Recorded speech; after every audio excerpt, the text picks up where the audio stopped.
Hello, ഇന്ന് നമ്മൾ discuss ചെയ്യുന്ന ടോപ്പിക്കാണ് അക്കൗണ്ട്സ് പേയബിൾ. ഈ ടോപ്പിക്കിൽ നമുക്ക് പഠിക്കാനുള്ളത് എന്താണ് അക്കൗണ്ട്സ് പേയബിൾ, എന്താണ് റോൾ ഓഫ് അക്കൗണ്ട്സ് പേയബിൾ, എന്താണ് അക്കൗണ്ട്സ് പേയബിളിൻ്റെ പ്രോസസ്സ്, ഇമ്പോർട്ടൻസ്, അതുപോലെ അക്കൗണ്ട്സ് പേയബിളുമായിട്ട് ബന്ധപ്പെട്ടിട്ട് വരുന്ന ജേണൽ എൻട്രീസ് എന്തൊക്കെയാണ്. ഇത്രയും കാര്യങ്ങളാണ് നമുക്ക് പഠിക്കാനുള്ളത്. ആദ്യം നമുക്ക് അക്കൗണ്ട്സ് പേയബിൾ എന്ന് പറഞ്ഞാൽ എന്താണെന്ന് നോക്കാം. When a company purchases goods and services from a supplier or creditor on a credit that needs to be paid back in a short period of time, the accounting entry is known as accounts payable. നമ്മൾ ക്രെഡിറ്റിന് സാധനം purchase ചെയ്യുന്ന സമയത്ത് നമുക്കൊരു liability create ചെയ്യപ്പെടുന്നുണ്ട്.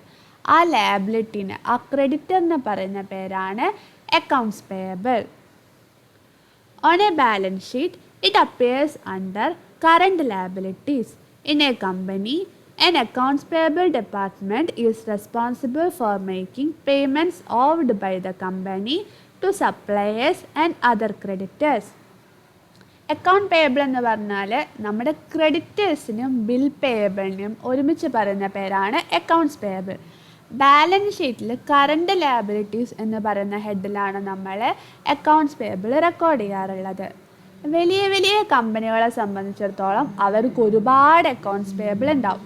അപ്പം accounts പേയബിളിനെ manage ചെയ്യാൻ വേണ്ടിയിട്ട് അവർക്ക് സെപ്പറേറ്റ് ഡിപ്പാർട്ട്മെൻറ്റ് ആവശ്യമായിട്ട് വരും. ആ ഡിപ്പാർട്ട്മെൻറ്റിൻ്റെ ജോലി എന്താ വെച്ചാൽ കൃത്യസമയത്ത് ക്രെഡിറ്റേഴ്സിനും സപ്ലയേഴ്സിനും പേയ്മെൻറ്റ് കൊടുക്കുക. ഇതാണ് ആ ഡിപ്പാർട്ട്മെൻറ്റിൻ്റെ പണി. ഇനി നമുക്ക് അക്കൗണ്ട്സ് പേയബിളിനെ കുറച്ച് ഡീറ്റെയിൽ ആയിട്ട് നോക്കാം. ആദ്യം അക്കൗണ്ട്സ് പേയബിളിൻ്റെ ഡെഫിനിഷൻ എന്താണെന്ന് നോക്കാം. Definition: when a company purchases goods on credit which needs to be paid back in a short period of time, it is known as accounts payable. It is treated as a liability and comes under the head current liabilities. Accounts payable is a short-term debt payment which needs to be paid to avoid default. Company ക്രെഡിറ്റിന് സാധനം purchase ചെയ്യുന്ന സമയത്ത് create ചെയ്യപ്പെടുന്ന ലാബിലിറ്റിയാണ് accounts payable. ഈ ലാബിലിറ്റിനെ നമ്മൾ balance ഷീറ്റിൽ current liabilities എന്ന് പറയുന്ന ഹെഡിലാണ് റെക്കോർഡ് ചെയ്യുക. അക്കൗണ്ട്സ് പേയബിൾ ഒരു ഷോർട്ട് ടേം ഡെപ്റ്റ് പേയ്മെൻ്റ് ആണ്. ഷോർട്ട് ടേമിലേക്കുള്ള ഡെപ്റ്റാണ്. കുറഞ്ഞ മാസങ്ങൾക്കുള്ളിൽ നമ്മൾ പേയ്മെൻറ്റ് കൊടുക്കേണ്ട എമൗണ്ടാണ്. എങ്ങാനും നമ്മൾ പേയ്മെൻറ്റ് കൊടുത്തിട്ടില്ലെങ്കിൽ ഡിഫോൾട്ട് സംഭവിക്കും. നമ്മളെ പെനാൽറ്റി ചാർജ് ചെയ്യപ്പെടാനും ആ ക്രെഡിറ്റർ നമുക്ക് പിന്നീട് ക്രെഡിറ്റ് തരാൻ സാധ്യതയില്ലാത്ത ഒരവസ്ഥയിലേക്ക് കൊണ്ടു ചെന്നെത്തിക്കുകയും ചെയ്യും. ഇനി നമുക്ക് ഡിസ്ക്രിപ്ഷൻ നോക്കാം. ഈ പറഞ്ഞ കാര്യങ്ങളെ കുറച്ചും കൂടി ഡീറ്റെയിൽ ആയിട്ട് പറയുകയാണ് ഡിസ്ക്രിപ്ഷനിൽ. Accounts payable is a liability due to a particular creditor when it orders goods or services without paying in cash upfront, which means that you bought goods on credit. Accounts payable as a term is not limited to companies. Each individual like you and me have accounts payable. കമ്പനികളെ സംബന്ധിച്ചിടത്തോളം accounts payable എന്താണെന്ന് നമ്മൾ കണ്ടു. ഒരു company ക്രെഡിറ്റിൻ്റെ സാധനം purchase ചെയ്യുന്ന സമയത്ത് അവർക്കുണ്ടാവുന്ന creditor, ആ ലാബിലിറ്റീനാണ് അക്കൗണ്ട്സ് പേയബിൾ എന്ന് പറയുന്നത്. കമ്പനികൾക്ക് മാത്രമല്ല ഇൻഡിവിജ്വൽസിനും അക്കൗണ്ട്സ് പേയബിൾ ഉണ്ടാവും. അതെപ്പോഴാണ്, എങ്ങനെയാണെന്നുള്ളത് നോക്കാം. We consume electricity, telephone, broadband and cable TV networks. The bills get generated towards the end of the month or a particular billing period. It means that the service provider gave you some services and sent the bill which needs to be paid by a certain date or else you will default. This become accounts payable. അതായത് നമ്മളെല്ലാവരും electricity service അല്ലെങ്കിൽ cable TV network services ഉപയോഗിക്കുന്ന ആൾക്കാരാണ്. നമ്മളെല്ലാവരും service സ്വീകരിച്ച ശേഷം അതെല്ലാം ഉപയോഗിച്ചിട്ട് പിന്നീട് മന്ത് എൻഡിലോ അല്ലെങ്കിൽ ഒരു പർട്ടിക്കുലർ ഡേറ്റിലോ ആണ് പേയ്മെൻറ്റ് കൊടുക്കുക. അപ്പം നമുക്കും ആരുണ്ട്? ക്രെഡിറ്റേഴ്സ് ഉണ്ട്. നമുക്കും ഒരു ബാധ്യത ഉണ്ട്. ആ ബാധ്യതയെ പറയുന്ന പേരാണ് accounts payable. Let's also understand from a company's point of view. You are a company A who purchases goods from company B on credit. The amount raised needs to be paid back in 30 days. A എന്ന് പറയുന്ന company B എന്ന് പറയുന്ന കമ്പനീൻ്റെ കയ്യിൽ നിന്ന് ക്രെഡിറ്റിന് സാധനം വാങ്ങി. 30 ദിവസത്തിൻ്റെ ഉള്ളിലാണ് പേയ്മെൻറ്റ് കൊടുക്കേണ്ടത്. Company B will record same sale as account receivable and company A will record the purchases as accounts payable. This is because company A has to pay company B. Company A company ബിക്ക് പൈസ കൊടുക്കണം. അപ്പോൾ കൊടുക്കുന്നതാരാ? Company A. അതുകൊണ്ട് തന്നെ company എനെ സംബന്ധിച്ചിടത്തോളം ഈ sale ഒരു അക്കൗണ്ട്സ് പേയബിൾ ആണ്. കമ്പനി ബിക്ക് പൈസ കിട്ടുകയാണ്, റിസീവ് ചെയ്യാണ്. അതുകൊണ്ട് തന്നെ കമ്പനി ബിനെ സംബന്ധിച്ചിടത്തോളം ഈ സെയില് ഒരു അക്കൗണ്ട്സ് റിസീവബിൾ ആണ്. Under the accounting accrual methodology, this will be treated as a sale even though money has not exchanged hands yet. The accounts department needs to be extremely careful while processing transactions relating to accounts payable. Here, time is the essence considering it is a short-term debt which needs to be paid within specified period of time. Along with that, accuracy is the key, which involves the amount that needs to be paid along with the name of the supplier. Accuracy is important because it will impact the company's cash position. നമ്മുടെ organisation നമ്മൾ use ചെയ്യുന്നത് accrual methodology ആണ്.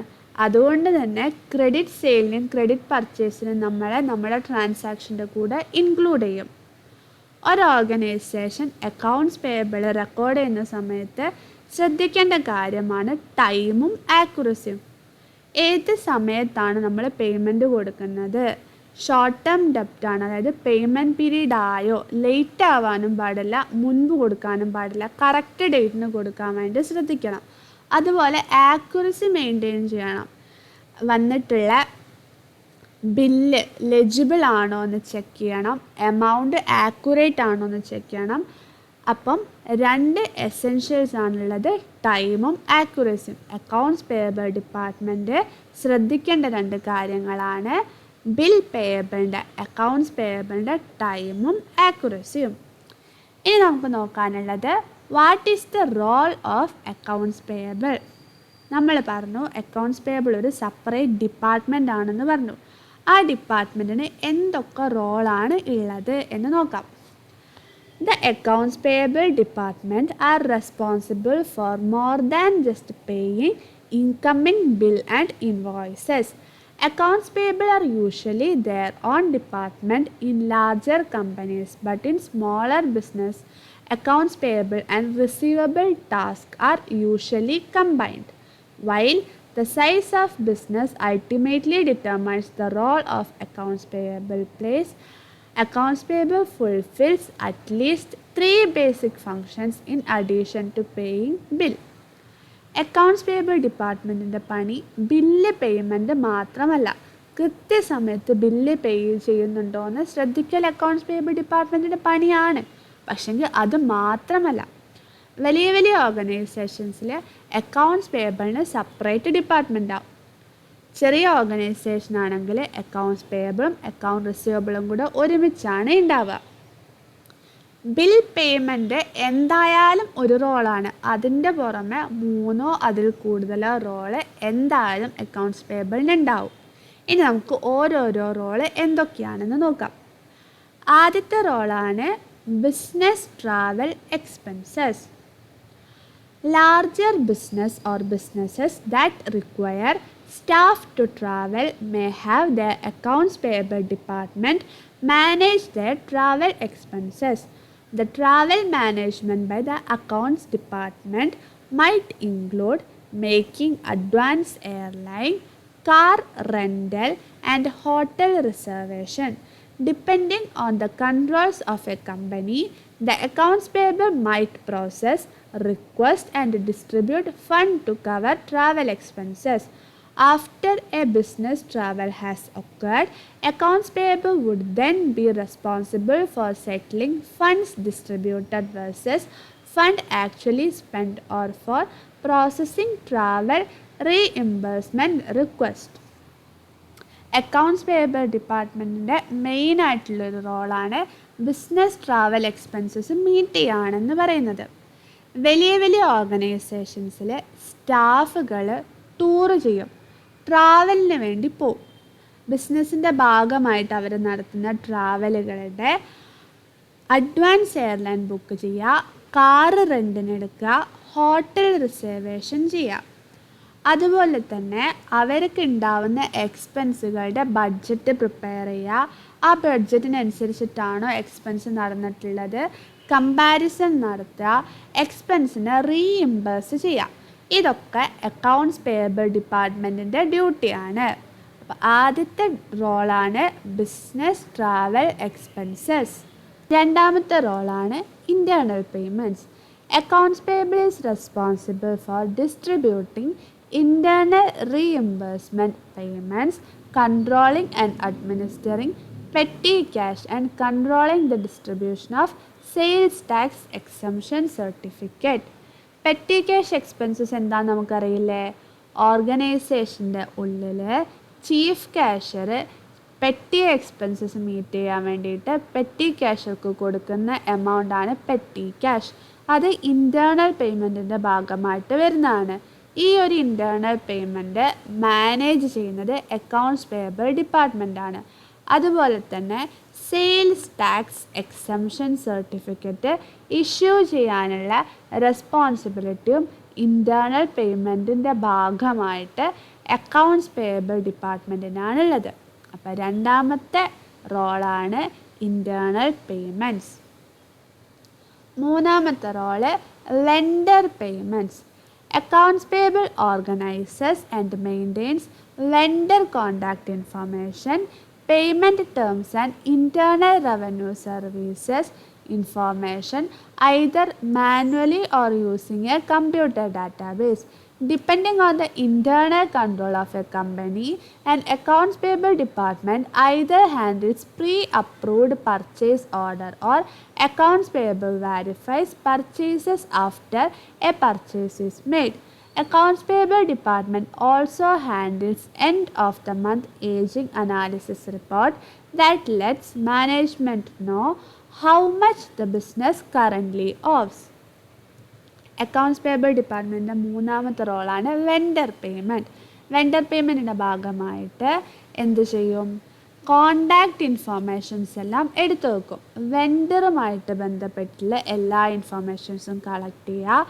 വെൻഡറിന് ഡിഫോൾട്ടായിട്ട് payment കൊടുക്കുന്നുണ്ടെന്ന് ഉറപ്പ് വരുത്തുക.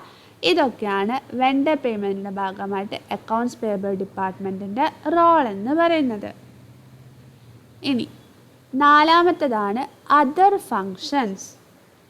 The accounts payable department also works to reduce cost by recognizing details and developing strategies to save business money.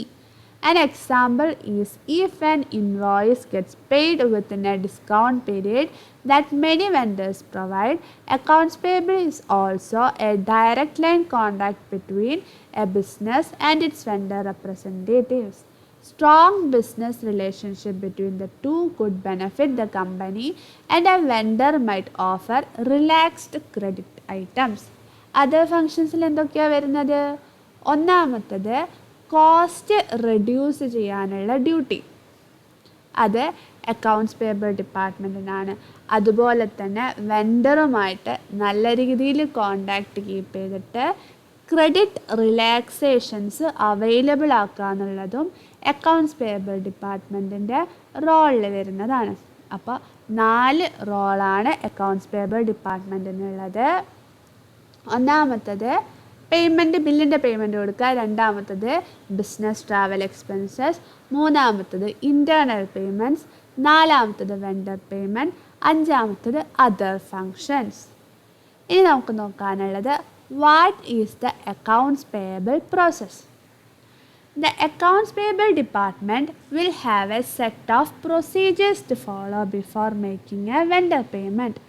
Set guidelines are essential because of the value and volume of transactions during any period of time. Accounts payable ഡിപ്പാർട്ട്മെൻറ്റിന് payment കൊടുക്കാൻ വേണ്ടി certain procedure ഉണ്ട്. ആ procedure അനുസരിച്ചിട്ടാണ് അവർ payment കൊടുക്കുക. പ്രോസസ്സിൽ എന്തൊക്കെ സ്റ്റെപ്പാണ് വരുന്നത് നോക്കാം. ആദ്യത്തെ സ്റ്റെപ്പാണ് receiving the bill. If goods were purchased, the bill helps trace the quantity what was received.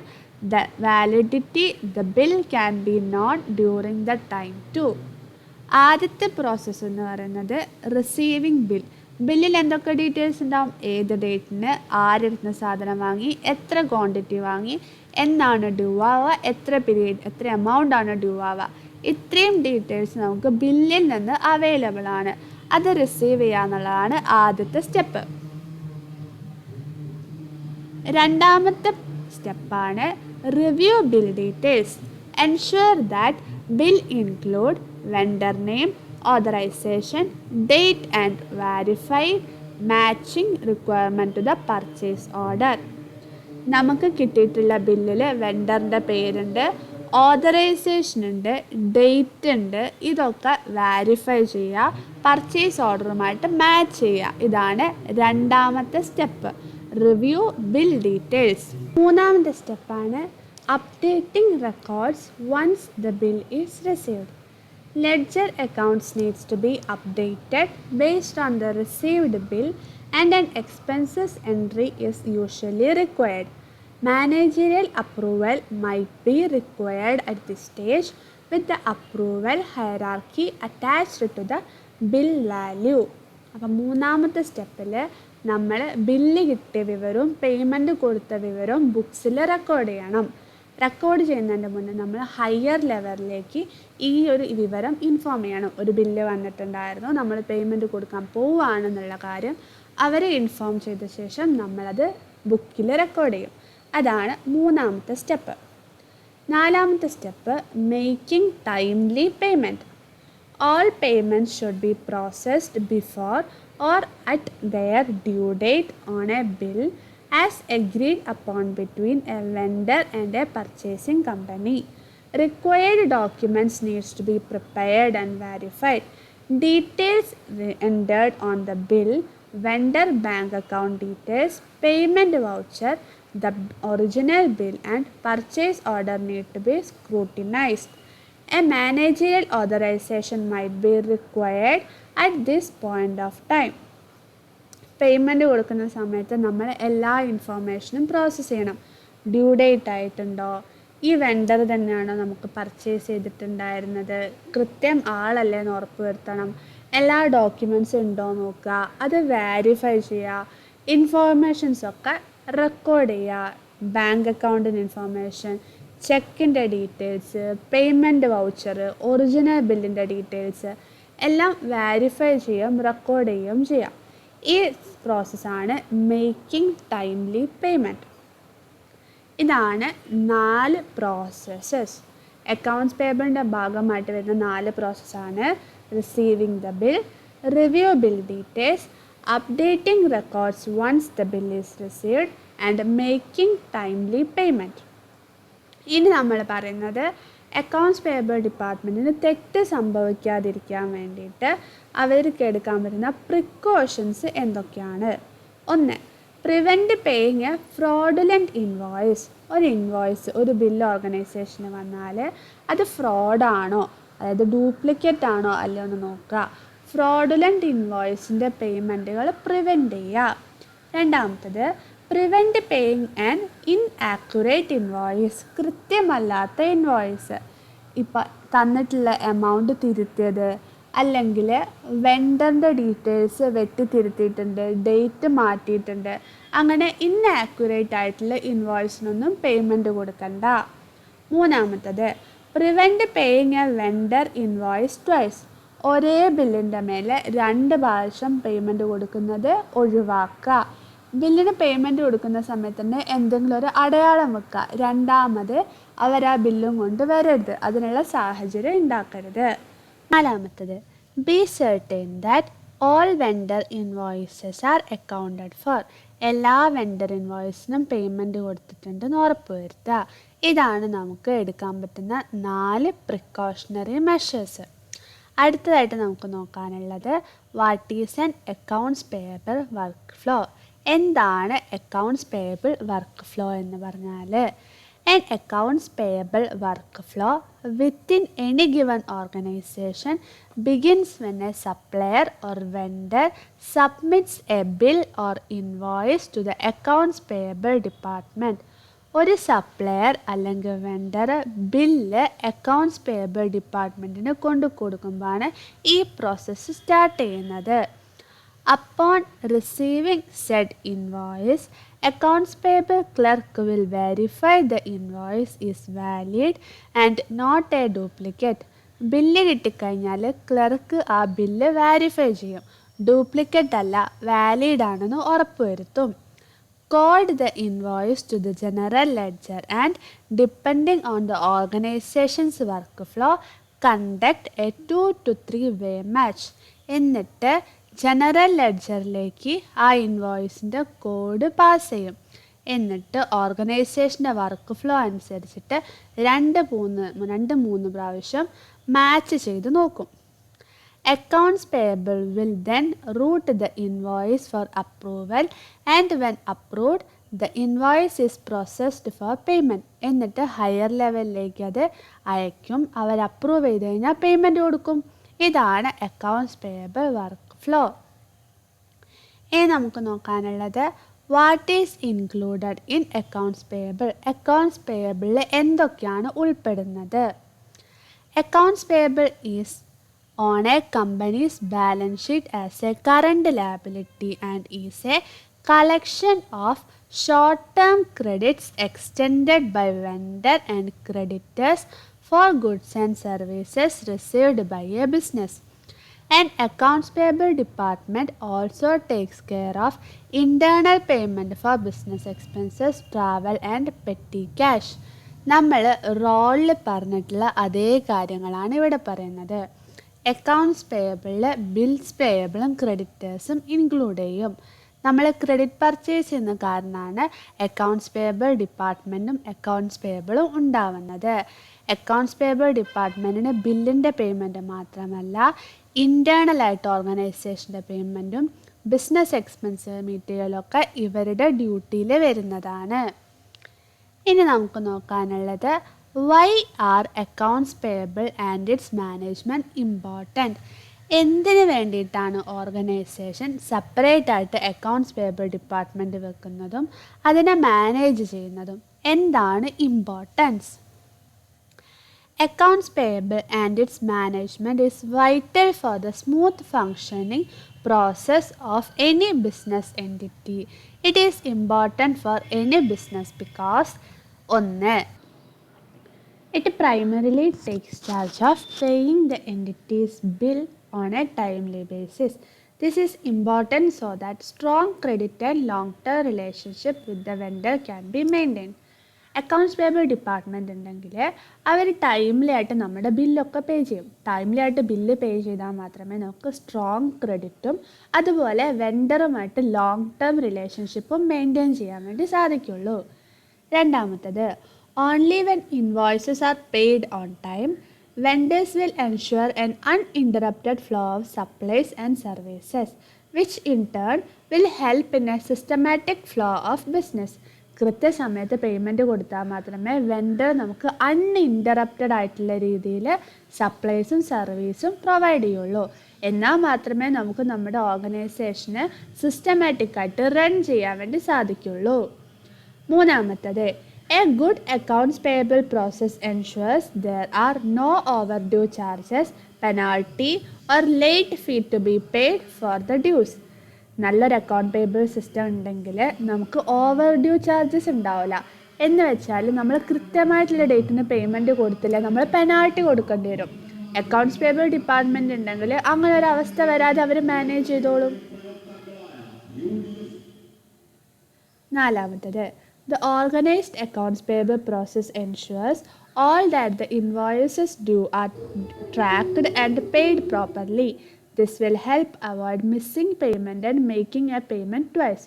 കൃത്യമായിട്ട് ഓർഗനൈസ് ചെയ്തിട്ടുള്ള അക്കൗണ്ട്സ് പേബിൾ ഡിപ്പാർട്ട്മെൻ്റ് ഉണ്ടെങ്കിൽ അവർ പേയ്മെൻ്റ് ഒന്നും മിസ്സാവുന്നില്ല. അതുപോലെ തന്നെ ഒരേ ബില്ലിൻ്റെ മേലെ നമ്മൾ 2 പ്രാവശ്യം പേയ്മെൻറ്റ് കൊടുക്കുന്നില്ല എന്നെല്ലാം അവർ ഉറപ്പ് വരുത്തിക്കോളും. It also enables business entity to manage better cash flows, that is, making payments only when due, using the credit facilities provided by the vendor, etc. Accounts payable department ഉണ്ടെങ്കിൽ നമുക്ക് നമ്മുടെ ക്രെഡിറ്റിനെ കുറച്ചും കൂടെ എഫിഷ്യൻ്റായിട്ട് യൂട്ടിലൈസ് ചെയ്യാനും അതുപോലെ പേയ്മെൻറ്റിനെ ഓൺ ഡേറ്റ് വരെ due ആക്കി കൃത്യം ഡേറ്റിന് പേയ്മെൻറ്റ് കൊടുക്കുന്ന രീതിയിലേക്ക് അഡ്ജസ്റ്റ് ചെയ്യാനും സാധിക്കും. ലാസ്റ്റത്തത്, fraud and theft can be avoided to a great extent by following stringent account payable process. കൃത്യമായിട്ടുള്ള അക്കൗണ്ട് പേബിൾ പ്രോസസ്സിലൂടെ നമുക്ക് ഫ്രോഡും തെഫ്റ്റും അവോയ്ഡ് ചെയ്യാൻ സാധിക്കും. For a company's financial statement to be complete and accurate, the account payable balances should be recorded with accuracy. ഒരു ഓർഗനൈസേഷൻ്റെ financial statement കംപ്ലീറ്റും ആക്യുറേറ്റും ആവണമെങ്കിൽ accounts പേയബിളിനെ കൃത്യമായിട്ട് accurate ആയിട്ട് record ചെയ്യണം. These payables must be dealt with efficiently and accurately. പേയബിൾസിനെ എഫിഷ്യൻ്റായിട്ടും accurate ആയിട്ടും നമ്മൾ deal ചെയ്യണം. If there is a double entry of an expense or omission of a particular invoice, the financial statement will not report the correct amount of loss will be huge when the number involves are big. നമ്മളോട് ഒരു expense എഴുതാൻ മറന്നുപോയി, അല്ലെങ്കിൽ ഏതെങ്കിലും ഒരു invoice എഴുതാൻ വിട്ടുപോയി, omit ചെയ്തു പോയാൽ നമ്മുടെ ഫിനാൻഷ്യൽ സ്റ്റേറ്റ്മെൻറ്റ് കറക്റ്റായിട്ടുള്ള എമൗണ്ട് അല്ല കാണിക്കുക. ലോസ് ചിലപ്പം കൂടി കാണിക്കും, കൂടുതൽ എമൗണ്ട് ലോസൊക്കെ കാണിക്കുന്ന സാഹചര്യം വരും. Hence proper recording of expenses and tracking of payment is necessary. അതുകൊണ്ട് തന്നെ അക്കൗണ്ട്സ് പേയബിളിനെ കൃത്യമായിട്ട് റെക്കോർഡ് ചെയ്യും ട്രാക്കിങ്ങും നിർബന്ധമായിട്ടുള്ള കാര്യമാണ്. ഇനി നമുക്ക് നോക്കാനുള്ളത് എന്താ? Relationship between cash flow and accounts payable. Many accountants use the indirect method to prepare their cash flow statement. If this applies to you, your account payable update will appear in the top section of your balance sheet titled Cash Flow from Operating Activities. Cash flow statement prepare ചെയ്യാൻ വേണ്ടി 2 method ഉണ്ട്. Direct മെത്തേഡും ഉണ്ട്, indirect മെത്തേഡും ഉണ്ട്. മിക്കവാറും ഫേമുകൾ indirect മെത്തേഡിലാണ് cash flow കണ്ടുപിടിക്കുക. ആ ഒരു സിറ്റുവേഷനാണ് നമ്മൾ അഡോപ്റ്റ് ചെയ്തത്. നമ്മൾ ഇൻഡയറക്റ്റ് മെത്തേഡിലാണ് ക്യാഷ് ഫ്ലോ സ്റ്റേറ്റ്മെൻറ്റ് പ്രിപ്പയർ ചെയ്യുന്നതെങ്കിൽ നമ്മുടെ ബാലൻസ് ഷീറ്റിൻ്റെ മേലെ നമുക്ക് എന്ത് വരും? Cash flow from operating activities എന്ന് പറഞ്ഞിട്ട് അക്കൗണ്ട്സ് പേയബിൾ റെക്കോർഡ് ചെയ്യാൻ വേണ്ടി പറ്റും. Here you can find your net account payable increase or decrease since the last time you tracked those numbers during the prior period. ഇവിടെ നോക്കിയാൽ നമുക്ക് നമ്മുടെ accounts payable കൂടിയിട്ടുണ്ടോ കുറഞ്ഞിട്ടുണ്ടോ എന്ന് മനസ്സിലാക്കാൻ പറ്റും. It's always a best practice to pay your suppliers bill on time as soon as they become in. അതായത് due ആവുന്ന സമയത്ത് പേയ്മെൻറ്റ് കൊടുക്കാൻ വേണ്ടി ശ്രദ്ധിക്കുക. അതാണ് ഏറ്റവും നല്ല method. Still it is not uncommon for business managers to view their account payable data and manipulate their cash flow accordingly to achieve specific aims. ചില ഓർഗനൈസേഷൻസിൽ മാനിപ്പുലേഷൻസ് നടക്കുന്നുണ്ട്. ബിസിനസ് മാനേജേഴ്സ് അക്കൗണ്ട് പേയബിൾ ഡാറ്റേനെ മാനിപ്പുലേറ്റ് ചെയ്തുകൊണ്ടൊക്കെ പൈസ adjust ചെയ്യും. പൈസ മുക്കുന്ന പരിപാടിയൊക്കെ വളരെ വൈഡായിട്ട് നടക്കുന്നുണ്ട്. Consider for instance that your company is about to ramp up a major new project and you need your cash reserves to be as healthy as possible.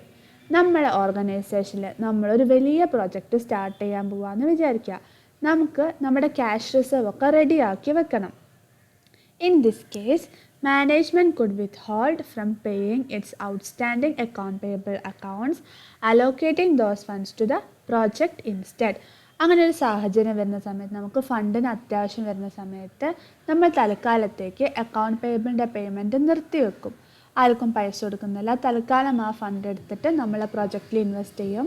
എന്നിട്ട് കുറച്ച് കഴിഞ്ഞിട്ട് പേയ്മെൻറ്റ് കൊടുക്കാമെന്ന് വിചാരിക്കും. While this might be an effective approach in the short run, keep in mind that it could have devastating long-term effect. അന്നേരം സംഭവം സുഖമാണ്, നമ്മൾ loan ഒന്നും എടുക്കണ്ട, എക്സ്റ്റേണൽ ഫണ്ടൊന്നുമല്ല, നമ്മളെ ഫണ്ട് തന്നെ ഉപയോഗിച്ചിട്ടാണ് പ്രൊജക്റ്റ് നടത്തുന്നത്. അക്കൗണ്ട് പേബിളിൻ്റെ പേയ്മെൻറ്റ് കൊടുത്തിട്ടില്ല എന്നൊരു പ്രശ്നം മാത്രമേ ഉള്ളൂ. ഷോർട്ട് റണ്ണിൽ അടിപൊളിയായിട്ടുള്ള പരിപാടിയാണ്. പക്ഷേ ലോങ് റണ്ണിലേക്ക് പോകുന്ന സമയത്ത് പിന്നീട് ഒരുപക്ഷെ നമുക്ക് ഈ ന്യൂ പ്രൊജക്റ്റ് സക്സസ് ആയില്ലെങ്കിൽ അക്കൗണ്ട് പേബിളിന് കൊടുക്കാനുള്ള ഫണ്ട് എവിടെ നിന്ന് കിട്ടും എന്നൊരു പ്രശ്നം വരും. നമ്മൾ ആകെ കൂടെ ബുദ്ധിമുട്ടിലാവുന്ന ഒരവസ്ഥ വരും. Consider the implications that a failure to pay could have on your vendor relationship and your overall business reputation. കൃത്യസമയത്ത് നമുക്ക് പേയ്മെൻറ്റ് കൊടുക്കാൻ പറ്റിയില്ലെങ്കിൽ നമ്മളും വെണ്ടറായിട്ടുള്ള റിലേഷൻഷിപ്പ് തകരും. അതുപോലെ നമ്മുടെ ബിസിനസ്സിൻ്റെ റെപ്യൂട്ടേഷൻ, സൽപ്പേര് ഇല്ലാതാവും. Rather than giving in this approach, it is wise to stick to a regimented and on-time payment schedule. ഏറ്റവും നല്ലത് അക്കൗണ്ട് പേബിളിന് കൃത്യമായിട്ട് പേയ്മെൻറ്റ് കൊടുക്കുന്ന. മാനിപ്പുലേഷൻസിനൊന്നും ലോങ് റണ്ണിൽ നല്ല എഫക്റ്റ് അല്ല ഒരിക്കലും ഉണ്ടാവുക. ഇനി അക്കൗണ്ട് പേബിളിൽ നമ്മുടെ ലാസ്റ്റ് ടോപ്പിക്കാണ് journal entries related to accounts payable. Every time the goods and services are purchased on account, an account payable liability is created and recorded. ഓരോ തവണ നമ്മൾ ക്രെഡിറ്റിന് സാധനം പർച്ചേസ് ചെയ്യുന്ന സമയത്തും ഒരു പുതിയ ലയബിലിറ്റി ഉണ്ടാവുന്നുണ്ട്. ആ ലയബിലിറ്റീൻ്റെ പേരാണ് accounts payable. This measurement of the amount of account payable liability is not difficult because the seller's invoice usually contains the detailed information about the due date and exact amount payable by the buyer. സംഭവം എളുപ്പ പരിപാടിയാണ്. കാരണം എല്ലാ ഇൻഫോർമേഷനും ആ ഒരു ഇൻവോയ്സിൽ, ആ ഒരു ബില്ലിലുണ്ടാവും. എന്നാണ് ഡ്യൂ ആവുക, എത്ര എമൗണ്ടാണ് ഡ്യൂ ആവുക എന്നൊക്കെ ഉണ്ടാവും. അതെടുത്ത് റെക്കോർഡ് ചെയ്യുക എന്നുള്ളൊരു പരിപാടി മാത്രമേ ഉള്ളൂ. The transactions relating to account payable are repetitive in nature and many companies use a special journal known as purchases journal for recording these transactions. Account payable എന്ന് പറയുന്നത് റിപ്പീറ്റേറ്റീവ് ആയിട്ടുള്ള ട്രാൻസാക്ഷനാണ്. നമുക്ക് ഒരു കൊല്ലം ഒരൊറ്റ ക്രെഡിറ്റ് ട്രാൻസാക്ഷൻ ഒന്നും അല്ല ഉണ്ടാവുക, ഒരുപാടെണ്ണം ഉണ്ടാവും. അപ്പോൾ അത് റെക്കോർഡ് ചെയ്യാൻ വേണ്ടിയിട്ട് മിക്കവാറും ഫേമുകൾ പർച്ചേസസ് ജേർണൽ എന്ന് പറഞ്ഞിട്ടൊരു സെപ്പറേറ്റ് ജേർണലാണ് വെക്കുക. However, in small companies where the transaction volume is small, special journals are not maintained and these transactions are recorded in general journals along with other transactions. ചെറിയ ചെറിയ ഓർഗനൈസേഷൻസിൽ കുറഞ്ഞ account പേബിളേ ഉണ്ടാവുള്ളൂ. അപ്പോൾ separate ആയിട്ട് അവർക്കൊരു ജേർണൽ കീപ്പ് ചെയ്യേണ്ട കാര്യമൊന്നുമില്ല. അവർ general ജേർണലിൽ തന്നെയാണ് അക്കൗണ്ട് പേബിൾ റെക്കോർഡ് ചെയ്യുക. ഇനി നമുക്ക് ജേർണൽ എൻട്രികൾ നോക്കാം. The journal entries related to account payable are given below. 1. When merchandise inventory is purchased on account. നമ്മൾ സാധനം വാങ്ങുന്ന സമയത്തുള്ള ജേർണൽ എൻട്രി എന്താണ്? If merchandise inventory is purchased on account, the account payable liability is recorded by making the following journal entry. Purchases account debtor to account payable account. Purchases account debtor to account payable account. The above journal entry to record account payable liability is made under the periodic inventory system. If the company uses a perpetual inventory system, the debit part of the entry would consist of inventory account rather than purchase account. Periodic entry system ഉപയോഗിക്കുന്ന സമയത്തുള്ള journal എൻട്രിയാണ് purchases account debtor to account payable account. ഇനി എങ്ങാനും നമ്മുടെ company perpetual inventory സിസ്റ്റമാണ് ഉപയോഗിക്കുന്നതെങ്കിൽ purchases അക്കൗണ്ടിൻ്റെ സ്ഥാനത്ത് ഇൻവെൻട്രി അക്കൗണ്ട് എന്നാണ് ഉണ്ടാവുക. അതായത് inventory account debtor to account payable account എന്നാണ് നമ്മൾ റെക്കോർഡ് ചെയ്യുക. രണ്ടാമത്തെ journal entry, when damaged or otherwise undesirable inventory is returned to the supplier. Purchase ചെയ്തതിൽ കുറേ സാധനങ്ങൾ നമ്മൾ റിട്ടേൺ ചെയ്യൂലേ, പല കാരണങ്ങൾ കൊണ്ട് നമ്മൾ റിട്ടേൺ ചെയ്യും. If a part or whole of the inventory purchased is found to be damaged or otherwise undesirable, the buyer may either return it to the seller or keep the damaged goods and ask the seller for an allowance. അതായത് നമ്മളെ goods നല്ലതല്ല, എന്തെങ്കിലും പ്രശ്നമുണ്ട് അല്ലെങ്കിൽ നമുക്ക് ആവശ്യമില്ലാത്ത കേസാണെങ്കിൽ നമ്മൾ അവർക്കത് റിട്ടേൺ ചെയ്യും. If the return or allowances are approved by the seller, the buyer reduces account payable liability in his accounting records. അങ്ങനെ നമ്മൾ റെക്കോർഡ് ചെയ്യുകയാണെങ്കിൽ, നമ്മൾ റിട്ടേൺ ചെയ്യുകയാണെന്നുള്ള കാര്യം നമ്മൾ പ്രോപ്പറായിട്ട് നമ്മൾ അക്കൗണ്ട്സിൽ റെക്കോർഡ് ചെയ്യണം. The following journal entry is made to record the reduction in account payable liability resulting from approved return or allowances. Account payable account debtor to purchases return and allowances account. Return ചെയ്യുന്ന സമയത്ത് എന്താ journal entry ചെയ്താൽ account payable account debtor to purchase return and allowances account. If the buyer maintains a purchase return and allowances journal, the goods returned by him would be recorded in that journal rather than in general journal. Separate ആയിട്ട് purchase return and allowances journal keep ചെയ്യുന്ന organisation ആണെങ്കിൽ അവർ അതിലാണ് purchase returns ബുക്കിലാണ് transaction record ചെയ്യുക. അല്ലാത്ത organisations general ജേണലിലാണ് record ചെയ്യുക. മൂന്നാമത്തത്, when an asset other than merchandise inventory is purchased on account. അതായത് മെർക്കൻഡൈസ് ഇൻവെൻട്രി അല്ലാതെ വേറെ എന്തെങ്കിലും അസറ്റ് നമ്മൾ പർച്ചേസ് ചെയ്യുകയാണെങ്കിൽ അന്നേരം എന്താണ് ജേണൽ എൻട്രി വരിക? If an asset other than inventory such as plant, equipment, tool, furniture or some other fixed asset is purchased on account, the account payable liability is recorded as follows. നമ്മൾ ഏതെങ്കിലും asset purchase ചെയ്യുന്ന സമയത്തുള്ള journal എൻട്രിയാണ് relevant asset account debtor to account payable account. ഇപ്പോൾ plant ആണെങ്കിൽ plant account debtor to account payable account, machinery ആണെങ്കിൽ machinery account debtor to account payable account എന്ന് എഴുതും. അടുത്തതാണ്, when expenses are incurred or services are purchased on account. നമ്മൾ സാധനങ്ങളല്ല സേവനങ്ങളാണ് വാങ്ങുന്നതെങ്കിൽ എന്താണ് journal entry വരിക? If some professional services such as market and legal services etc. are acquired or expenses are incurred and the payment for them is to be made in future, the account payable liability arises which is recorded by making the following journal entry. അങ്ങനെ നമുക്കൊരു expense ആണ് വരുന്നത്, അല്ലെങ്കിൽ നമുക്കൊരു സർവീസാണ് കിട്ടുന്നതെങ്കിൽ നമ്മൾ pass ചെയ്യുന്ന journal എൻട്രിയാണ് relevant expenses account debtor to account payable account. ഇപ്പം നമുക്കൊരു അഡ്വൈസറി സർവീസ് ആണെങ്കിൽ advisory services account debtor to account payable account എന്നാണ് എഴുതുക. ലാസ്റ്റിലത്തെ ജേണൽ എൻട്രിയാണ് അഞ്ചാമത്തത്, when the payment is made to a creditor or payable. ക്രെഡിറ്റർക്കോ അല്ലെങ്കിൽ account പേയബിളിൽ നമ്മൾ പൈസ കൊടുക്കുന്ന സമയത്ത് എന്താ ജേണൽ എൻട്രി എഴുതാന്ന്? when the payment is made to payable or creditor, the account payable liability reduces which is recorded by making the following journal entry. Payment കൊടുക്കുന്ന സമയത്ത് നമ്മുടെ ലാബിലിറ്റി കുറയും. അപ്പം നമ്മൾ എന്താ ജേണൽ എൻട്രി ചെയ്താ? Account payable account debtor to cash account. Account പേയബിളിന് cash കൊടുത്തു, account payable account debtor to cash account എന്നാണ് എഴുതുക. ഇത്രയാണ് നമുക്ക് അക്കൗണ്ട് പേയബിളിൻ്റെ ഭാഗമായിട്ട് പഠിക്കാനുള്ളത്.